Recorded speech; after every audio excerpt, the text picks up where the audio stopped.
attacking is no interruption, interception, modification, na fabrication is interruption in the yum janna. When we will say this interruptions happen, this is an attack on what? Availability. It attack on availability is called what? Interruption, okay? Interception is, this is an attack on confidentiality. Okay, that's interception. When we say modification, this is an attack on integrity. Well, it's modified to the we say integrity is equal to send plus receive. This is an attack on what? Authenticity. You have to know these terms properly, okay? When we come to the next, we see that security attacks, okay? From those, we say, source አይነቶች ነው ያሉት OSI security architecture እና security attacks ያየነው security attack ነው አሁን security attacks ምን ናቸው ብለናል passive እና active ናቸው passive ስር ሁለት አሉ release of message content እና traffic analysis ከዛ በኋላ ደግሞ active attacks ስር ደግሞ አራት አሉ እነሱም masquerade reply modification of message and the denial of service ብለናል ይሄን አንድ ባንድ አይተናል ዲቴል አሁን ደግሞ የሚቀረም ምንድነው security service ነው ማለት ነው ከዛ በኋላ security mechanism ማለት ነው ኦኬ when we say security service ቅድም define እንዳደረግነው security service is what a service that enhances the security of data processing system and information transfer security service make use of what one or more security mechanism to protect what security attack ማለት ነው okay so that is what we say security service. So we have 5 types of security service. The first one is authentication. Second one is access control. The third one is data confidentiality. The fourth one is data integrity. The fifth one is non-repudiation. እነዚህ ናቸው ማለት ነው ከዛ በኋላ under authentication we have 2 types of authentication.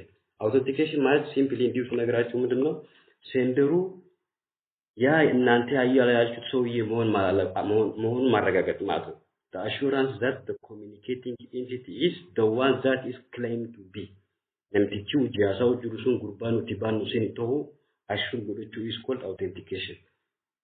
There are 2 types of authentication peer entity authentication and the data origin authentication.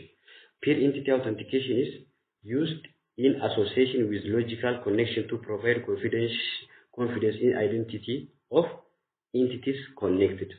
Peer entity is simply ያላከው ሰውዬ Mr. X መሆኑን አውተንቲኬት ማድረግ ማለት ነው data origin authentication ደግሞ የተጻፈው ሜሴጅ አንተ ጋር የደረሰው ሜሴጅ ከሚስተር X መላኩን ማረጋገጥ መቻል ማለት ነው authentic means صحيح ማለት እንደማለት ስለሆነ ማለት ነው ከዚህ ሁለተኛው access control the khabira the second one prevention of unauthorized use of what a resource which means this service control who can have access to resource under what conditional zone access can occur what those accessing the resource are allowed to do them okay this is called what access control for example እዚህ ጋር እንዲገባችሁ ሁለተኛው ባንክ ቤት ከሄዳችሁ መስኮት ላይ ተቀምጦ ብር የሚሰጠውና ማናጀሩ ፕሪቪሌጃቸው እኩል አይደለም አሁን ለምሳሌ መስኮቱ ላይ ቁጭ ብሎ ብር የሚሰጠው ማናጀሩ ማረግ ያዘውን አያውቁም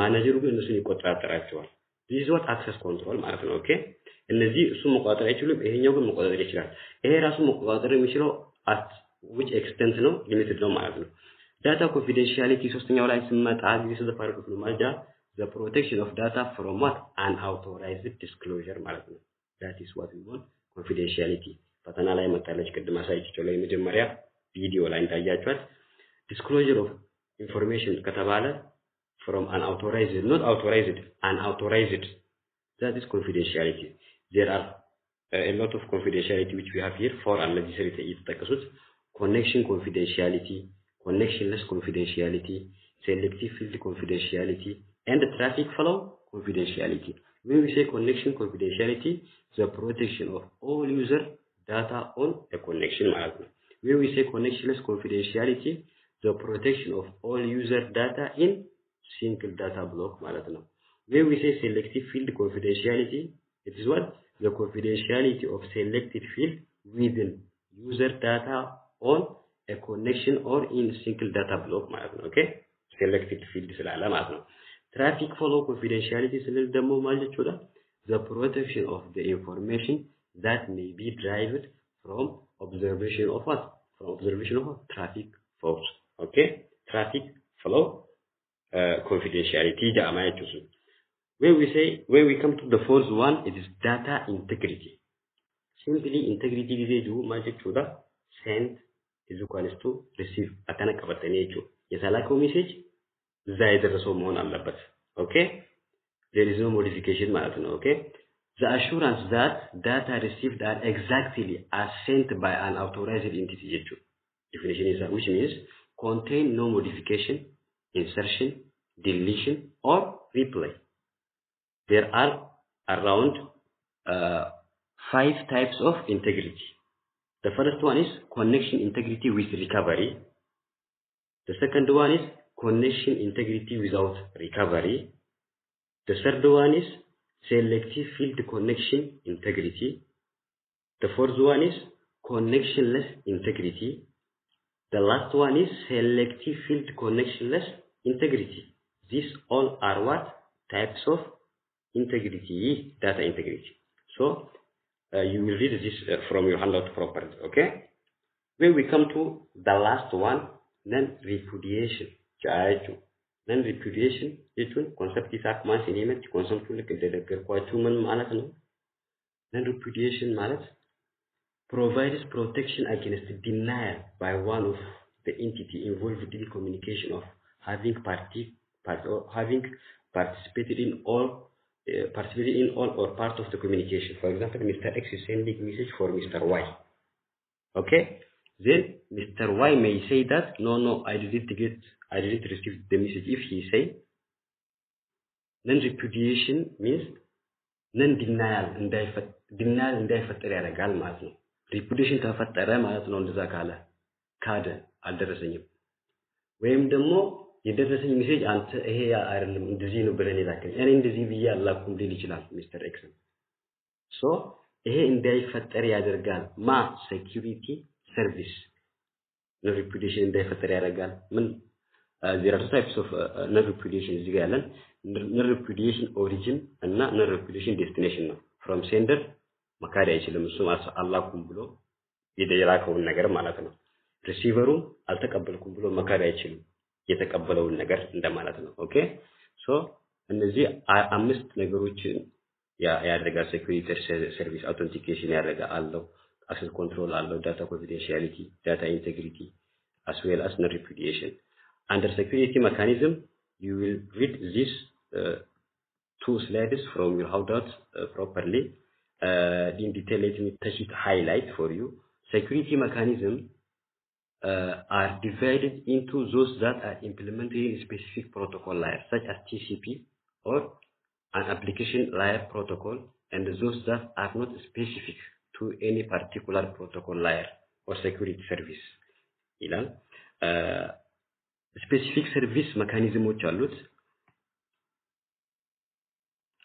that may be what incorporated into appropriate protocol layer in order to provide some of the open system interconnected security services from those we have what decipherment digital signature access control data integrity authentication exchange traffic padding routing control and notarization these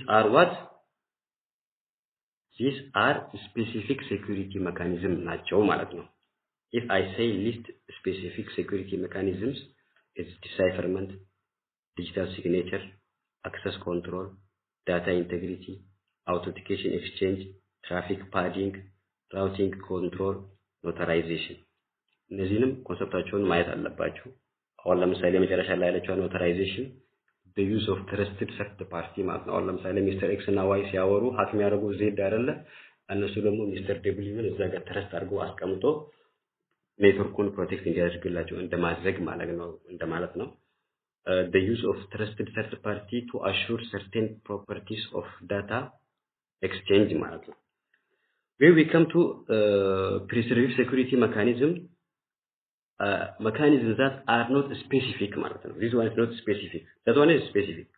Okay? But this one was not specific. አይደለም ማለት ነው. So under this what we have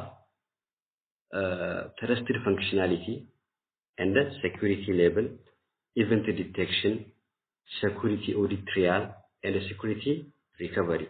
These are እነዚህ አምስቱ ምን ናቸው? Preserve security mechanism.